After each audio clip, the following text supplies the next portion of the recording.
آگے بھی اس چیز کو ہم وٹنس کریں. لیکن ایک بات یاد رکھیے گا، کرپشن کا بھی رول بنا لیں کہ جب کسی انسان کی زندگی کا مسئلہ ہو تو کم سے کم کرپشن کرے. جیسے جنہوں نے ابھی کیا ہے اس کے بہت زیادہ ایفیکٹس آئیں گے، ابھی آئیں گے، ٹھیک ہے، کیونکہ لوگوں کو پتہ نہیں تھا، جتنا ہمیں پتہ تھا اتنا لوگوں کو نہیں پتہ تھا. تو ایفیکٹس آئیں گے، ہو سکتا ہے کوئی زندگی سے جائے، کیونکہ بچے کچھ بھی ہو سکتا ہے. لیکن یاد رکھیں زندگی اسی چیز پہ ختم نہیں ہوتی، ٹھیک ہے، زندگی میں ہمیں آگے بڑھنا ہے. ایسی چیزیں آتی رہیں گی، یہ سسٹم ہے، ایسے چلتا رہے گا. 2017 میں ہوا تھا، لیکن اس کے بعد بھی بچے اٹھے تھے، 18 میں، 19 میں، 20 میں، 21 میں، 22 میں بھی سلیکٹ ہوئے تھے. تو دل چھوٹا نہیں کریں، اپنے آپ کو بڑا کر دیں. یہ جو بھی بینیفیشری ہے یہ 180 سے آگے نہیں جائیں گے، کوئی رینڈم جائے گا 190 سے آگے. آپ اپنے آپ اپنی لیول 180 سے آگے لیں. جب آپ کی لیول 180 سے آگے ہوگی نا، آپ کو کوئی شکست نہیں دے سکتا، ٹھیک ہے نا. اپنی لیول بڑھائیں. باقی اس طرح سے مرنے مارنے سے مسئلے حل نہیں ہوتے. یہ آپ جو بھی اسٹوڈنٹس ہیں پیچھے، جو بھی ہے، بڑے بنے. یہ زندگی کے اندر چیزیں آتی ہیں، ٹھیک ہے نا. لیکن ایک بات اصول یاد کر لیں، اگر خدا نہ خواستہ کل آپ کو بھی آفر ہوگی، لیکن ایک اصول بنا لیجئے گا کہ کم سے کم یہ کرپشن نہ کریں.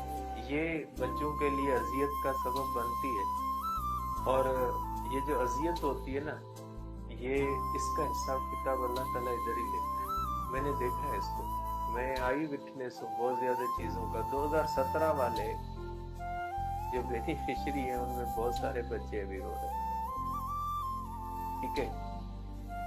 وہ اس سسٹم سے فائدہ حاصل نہیں کر پائے 2023، وہ رو رہے ہیں. اور یہ جو 2023 والے نا، یہ 2024-25 میں روئیں گے. پھر ان کی اولاد کے اندر کوئی مسئلہ ہو، کوئی ان کے ساتھ انسیڈنٹ ہو، بھائی بہن کے ساتھ انسیڈنٹ ہو جائے، بڑے کے ساتھ انسیڈنٹ ہو جائے، لیکن یہ اذیت ادھر بھر کے جاؤ. اسی سسٹم کے اندر میں بہت سارے بچوں کو جانتا ہوں جن کے پیرنٹس نے ان کو پیپر لے کے دینے کی آفر دی، کیونکہ دنیا کہہ رہی تھی کہ ہم پیپر دیتے ہیں. ان کو بھی کسی نے آفر کی، لیکن بچوں نے اس سسٹم کے اندر بھی انکار کیا. میں ان کو پرسنلی جانتا ہوں کہ ہم آپ کا پیپر نہیں لیں گے. پیرنٹس کو منع کیا.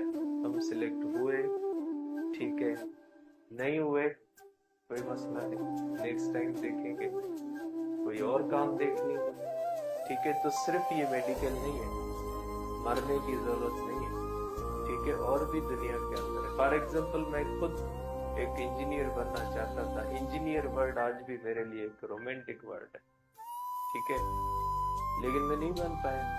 ہو سکتا ہے کہ میں ایک ناکام انجینئر، اس سے بہتر ہے کہ جو کچھ بھی ہو میں اپنے آپ پہ سیٹسفائی ہوں. اس لیے ان چیزوں کو نظر انداز کریں. زندگی کو آگے بڑھنے ضروری نہیں نیکسٹ ایئر بھی ایسا نہیں ہوگا، ایسا ضروری نہیں ہر سال ایسا ہو. تو اگر ابھی بھی بچے JSMU کا انسیڈنٹ ہونے کے بعد بھی اگر داؤ میں بچے انکار کر دیتے ہیں، تو آپ بھی اپنے آپ کو کم سے کم اس چیز کے اندر انوالو نہیں کیجیے گا. مستقبل اس سے نہیں بنتے. ان بچوں کے لیے کیا ضلالت ہوگی. ایز اے ٹیچر ہم ان کو آن نہیں کر رہے، ہم ان کی پوسٹ نہیں دے رہے، وہ اپنی پوسٹ نہیں لگا پا رہے، وہ سیلیبریٹ نہیں کر پا رہے، کسی کو مٹھائی نہیں دے سکتے. اس ضلالت سے اور کیا ضلالت پڑی ہو. اللہ تعالیٰ نے ان کو، اور وہ یونیورسٹیز میں جائیں گے تو بچے تھوڑے نا ان کو چھوڑیں گے. سب جانتے ہیں کون بینیفیشری ہے، کون بینیفیشری نہیں ہے. تو یہ ضلالت جو ہے نا،